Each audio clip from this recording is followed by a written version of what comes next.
Michael Angelo ఎంతమందికి తెలుసు? Michael Angelo గొప్ప శిల్పకారుడు, గొప్ప చిత్రాలు చిత్రించినటువంటి గొప్ప చిత్రకారుడు.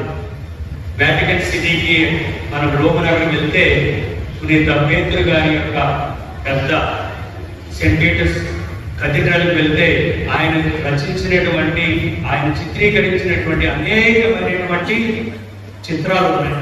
అంత గొప్ప గొప్ప మహానుభావుడు. ఆయనతో పాటు సహశిల్పి అయినటువంటి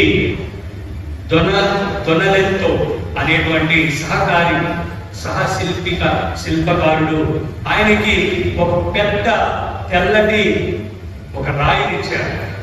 ఇచ్చి దీన్ని నువ్వు మంచిగా చిత్రీకరించు, శిల్పంగా చెక్కు అన్నప్పుడు ఆయన దొనలెంతో ఆ చిత్రకారుడు ఈ తెల్లటి రాయికి ఏదో మచ్చ ఉంది, ఇది అంత ఉన్నతమైనటువంటిది కాదు, అంత గొప్పది కాదు, దీనిలో ఏదో కొంత తక్కువగా ఉన్నది, కొంత అంత బాగోలేదు, అంత పర్ఫెక్ట్గా లేదు అని అయినప్పుడు అదే రాయిని మన మైకల్ ఆంజెలో చేతిలో పెట్టినప్పుడు ఆయన సుందరమైనటువంటి అందరూ మెచ్చుకొని తగినటువంటి గొప్ప ఒక శిల్పాన్ని చెక్కారు.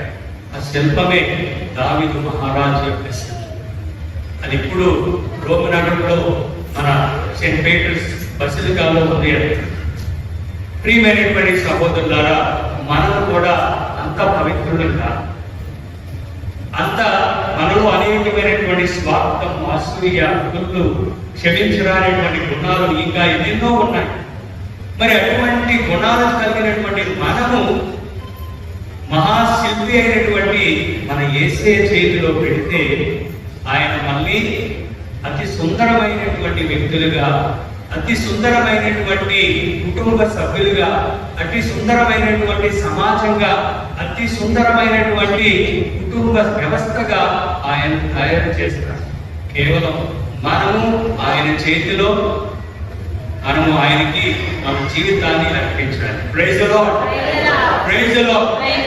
మరి అటువంటి ఉన్నతమైనటువంటి జీవితం జీవించడానికి మన వాక్కు ద్వారా, మన మాట ద్వారా, మన ప్రవర్తన ద్వారా, మన చూపుల ద్వారా, మన వేసే ప్రతి ఒక్క అడుగు ద్వారా, మన జీవిత విధానం ద్వారా ఇతరులకి ఎప్పుడు ఇబ్బందికరమైనటువంటి మాటలు మాట్లాడకుండా ఉన్నతమైనటువంటి ప్రేమ, సోదర భావం, ఐక్యత, సమాధానం కలిగి జీవించే బిడ్డలుగా మనల్ని తీర్చిదిద్దమని ఈ దివ్య బలి పూజలో ప్రార్థన చేద్దాం. పితా, పుత్ర, పవిత్ర